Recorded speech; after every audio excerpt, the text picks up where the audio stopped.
Hi everybody, welcome back to CMN 201, and this is our class for Wednesday, the 16th of September. You can see that I've got two readings scheduled for us today.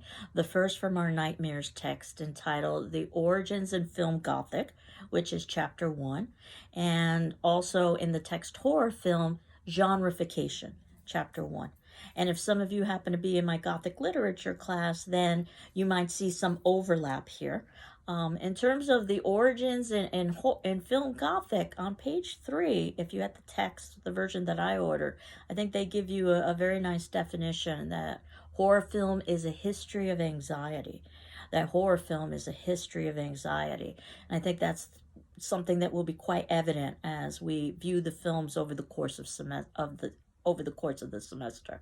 And you can see that this history of anxiety is oftentimes expressed with cultural myths and traditions and legends of the filmmakers themselves or of the audience members they intend their films to be shown to. Now, there is a text that I did not assign in this class. I did assign it in my Gothic literature class called Danse Macabre by Stephen King. And it's a great analysis of the history of horror film and horror novel. Danse Macabre means the dance of death.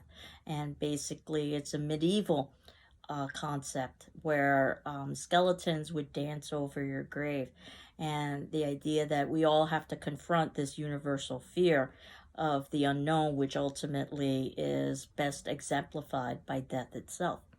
But in Danse Macabre, in that particular text, he talks about, from his perspective, that horror examines national phobic pressure points, that he sees horror as an illustration, both in film and in text, of the anxieties that a particular cultural group during a particular cultural time would experience. And as you know, I've divided up the class into decades, so there were a lot of different ways I could have done so. But I think that each decade illustrates a particular anxiety, though of course it oftentimes is very simplistic to just isolate one or two fears for a particular decade. But nevertheless, it still works rather well with the films that we'll be seeing. And when Stephen King talks about these national phobic pressure points, the fears of the masses, if you will, of large groups of people, whether they be political, economic, or social, that horror film and horror texts examine these fears in allegorical and symbolic ways. In other words, it's representational. It's not necessarily literal. We can see the literal story in and of itself, but a symbol is supposed to represent something else. Usually it represents something that is not concrete.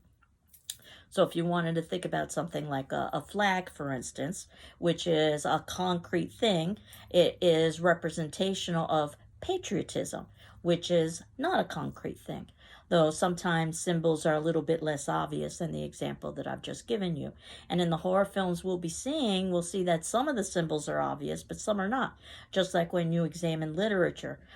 So in many ways, there are literary aspects associated with this genre that is oftentimes maligned. And it can be maligned because it can be very predictable.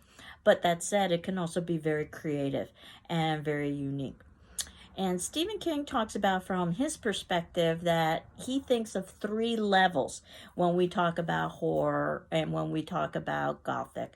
That terror is the most refined because that requires you to use your imagination. You don't see anything outright. And perhaps a great example of this would be in Psycho, which we will be watching eventually, and that very famous shower scene where audience members will swear that they see the knife penetrate the skin of the woman who is showering as she is being murdered. And the film is a marvel at editing because you do see, if you went through it, but a scene by scene and second by second, you see knife, you see skin, but never do they meet. It's the imagination that fills in that particular gap. So the idea of one's imagination can provide something that's much more horrific than anything any filmmaker or writer can provide to you. Is also something that we might see in another film we'll be watching over the course of this semester, Blair Witch Project, where a lot of it again is suggestive and quite subtle.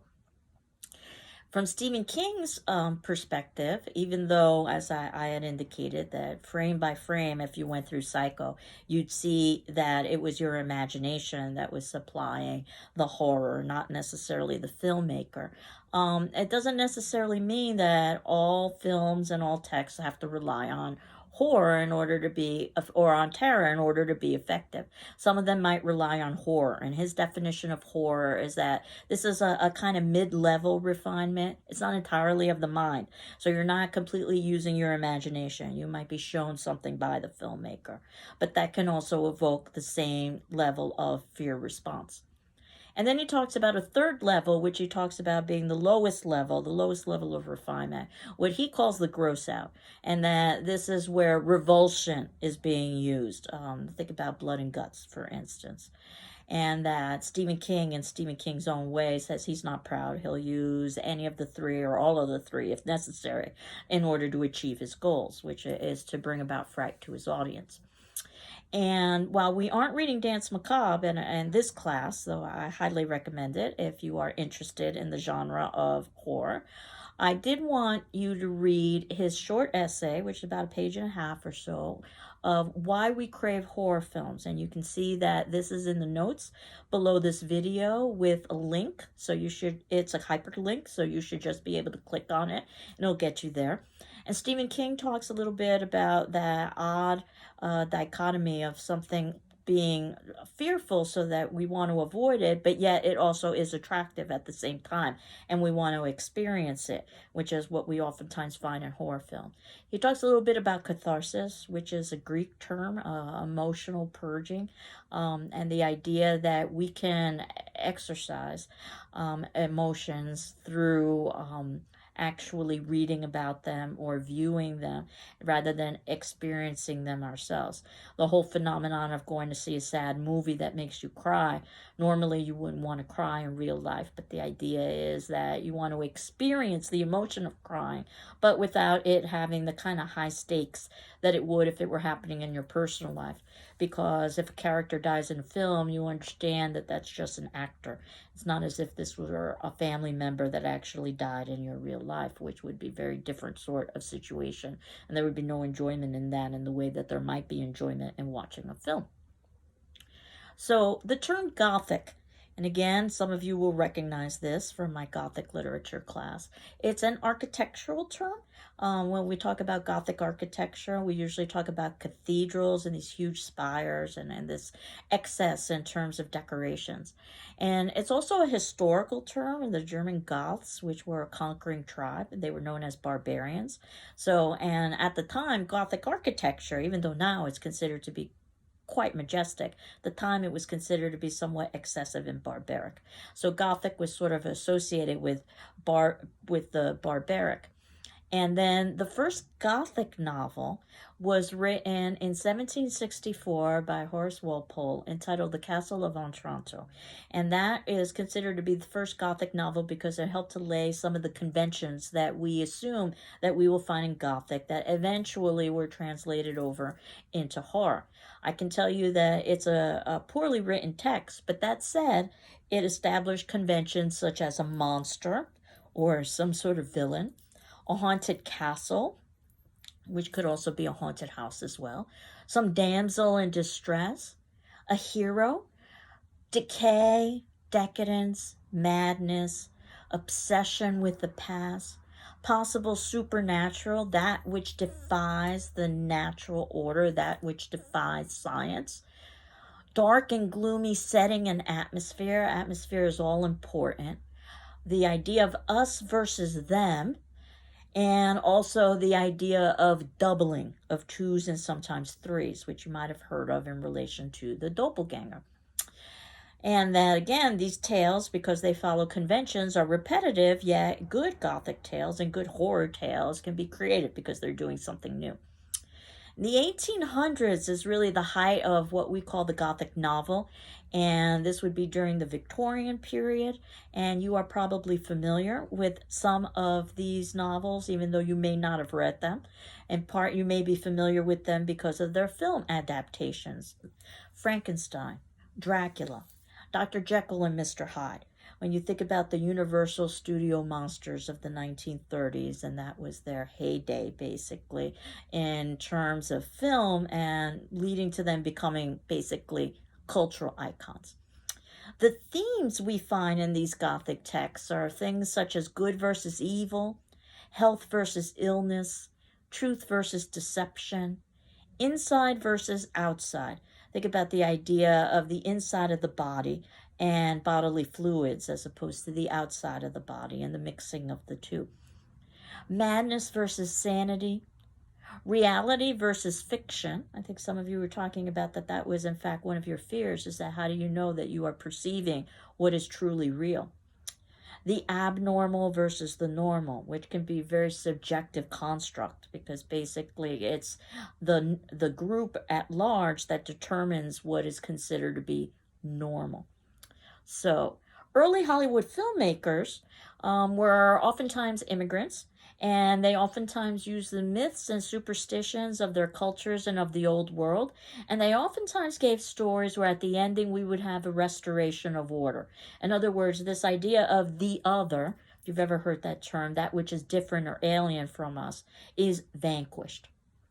And in terms of the tradition of film, that would probably begin in the 1920s.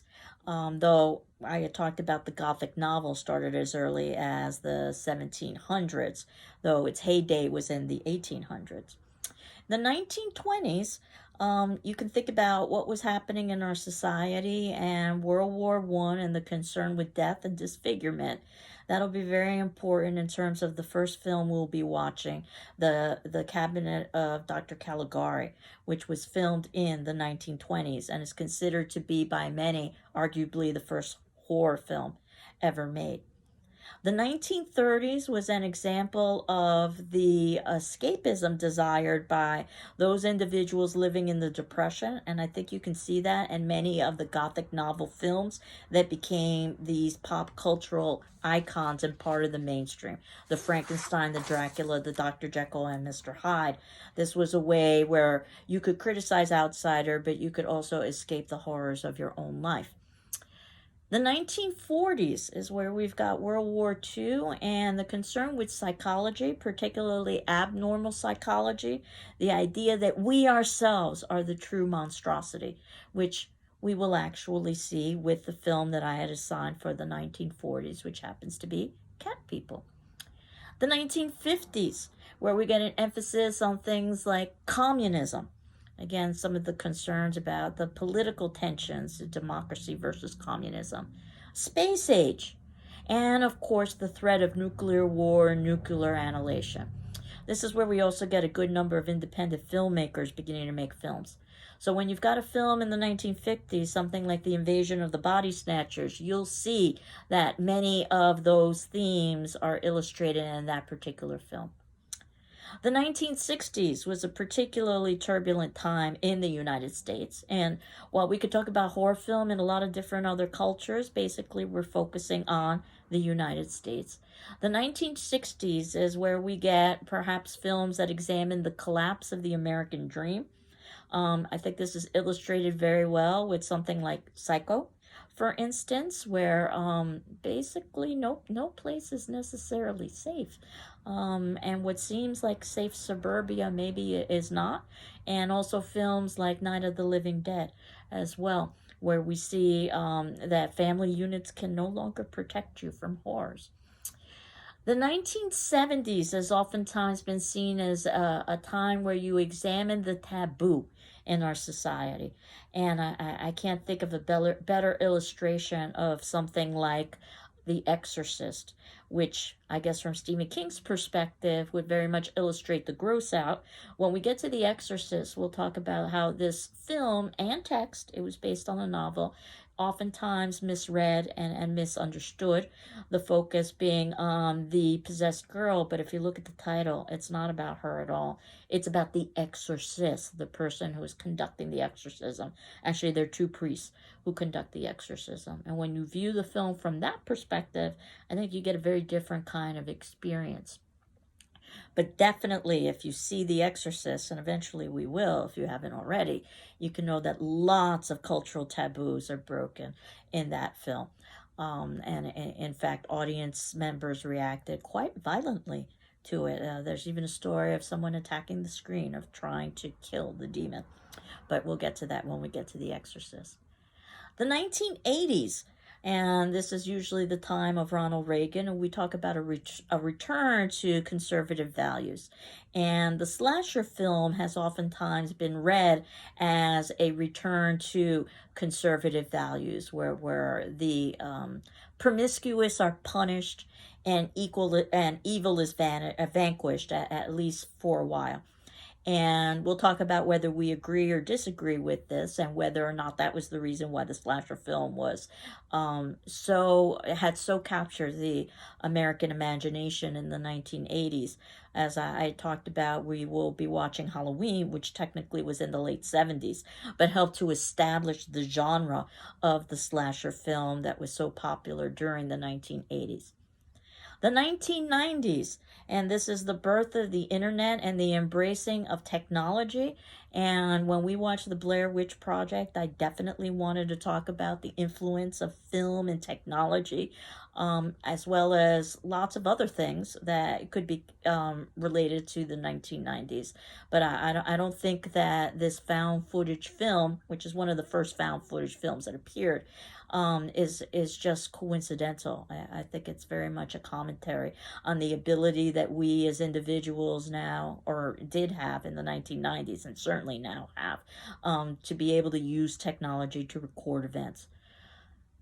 The 2000s, and I remember very clearly the concern with Y2K and midnight of 2000, that perhaps computer programs had not been or computer programmers had not been forward enough thinking to set their calendars to move into the 2000s, so that they would all revert back to the early 1900s. And what that would do is that would result in a kind of technological chaos. And there was a great concern that we could see a collapse of society. Plus, when every century or so, you usually get that conversation about, is this the end? Or is it the beginning? The idea of Armageddon. And when we watch something like 28 Days Later, we will definitely talk about the idea of the collapse of society, or what could be the collapse of society. And then when we get to the 2010s, I wanted to end with the film Get Out. And from 2010 to 2020, we've seen definitely lots of racial and cultural tensions. And unfortunately, they seem to be only increasing as time goes on. And I would say that the film Get Out was very much able to identify that, and to perhaps even predict where we would be now. So that's sort of a way of thinking about the history of horror film. And the second piece I gave you to read is something called genreification. And genreification is based on the idea of a genre, or a category. Again, this is difficult with horror, because horror oftentimes can meld into something like science fiction. Frankenstein is a superb example, where it's oftentimes thought of as horror, but it's also thought of as science fiction. Sometimes it's even thought of as a feminist text. And the idea behind science fiction is that our science could perhaps explain the events, though our science may not necessarily have matured enough to get to that point, but that it would get to that point. As opposed to something like horror supernatural, that which defies the natural order, and that which could never be explained through science. But you can see there's a thin line between the two. Even something like fantasy can sometimes straddle genres. So for our perspective, what we're going to talk about is horror in relation to inspiring fear.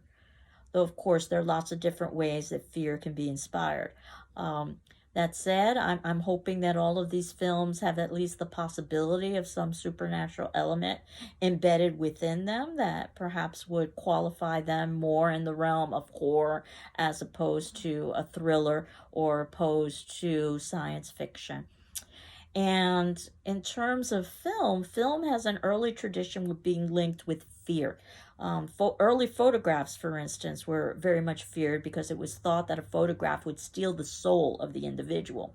And in terms of early films, some of the very early films, for instance, a train pulling into a station or ocean waves in the 1800s, inspired fear from audience members, because they basically thought what they were seeing was real. They had never seen such a realistic representation before. And they were afraid that they might drown or get wet in the ocean waves, or that they might be run over by the train.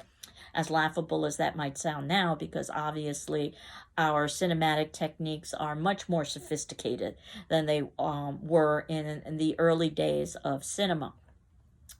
And I had indicated that for us, we're beginning with 1920 with The Cabinet of Dr. Caligari, where film critic Roger Ebert, you might have heard of him before, talked about that perhaps The Cabinet of Dr. Caligari is arguably the first horror film. It's a German film. It's also a silent film, and that's a very different kind of film in and of itself, watching a silent film. By German expressionistic cinema, or using German expressionistic cinema techniques. And we'll talk a little bit more about German expressionistic cinema next class. But basically, some of the qualities associated with it is that it's very disjointed and surreal, very dreamlike. It's very bizarre, shadowy, very symbolic.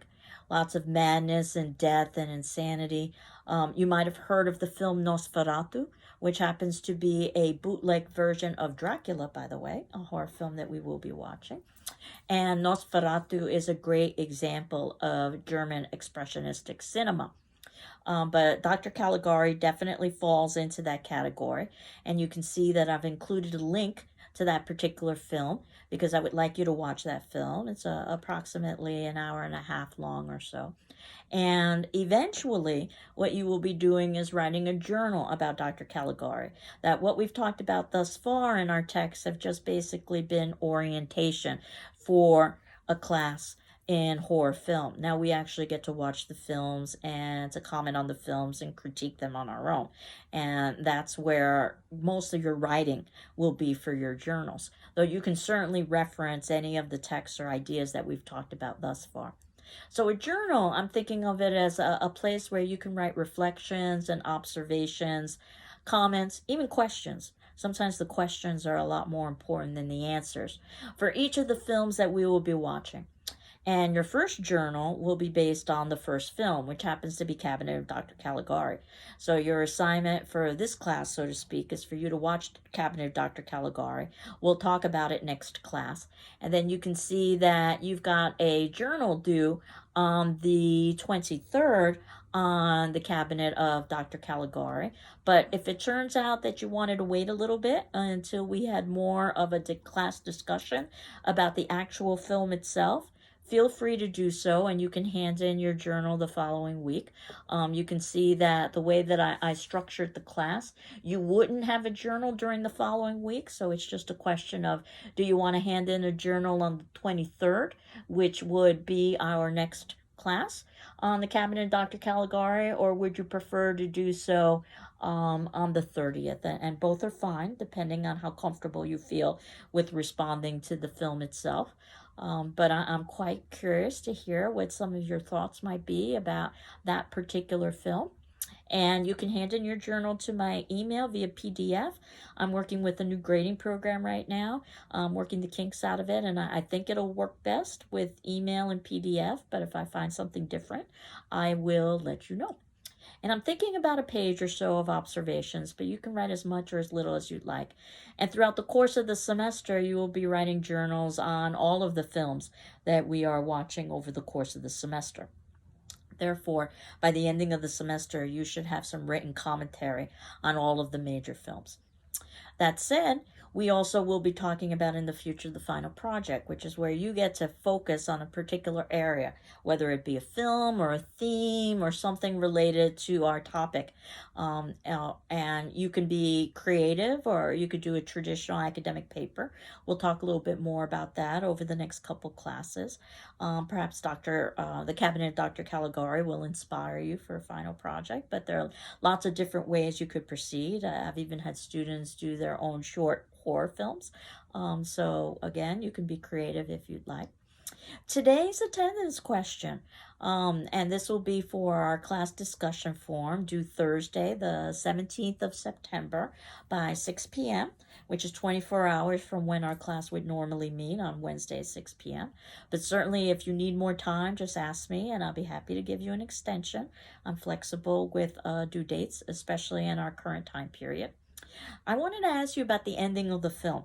The film itself is an experience and might require a couple of viewings for you to truly understand what's happening within the film itself.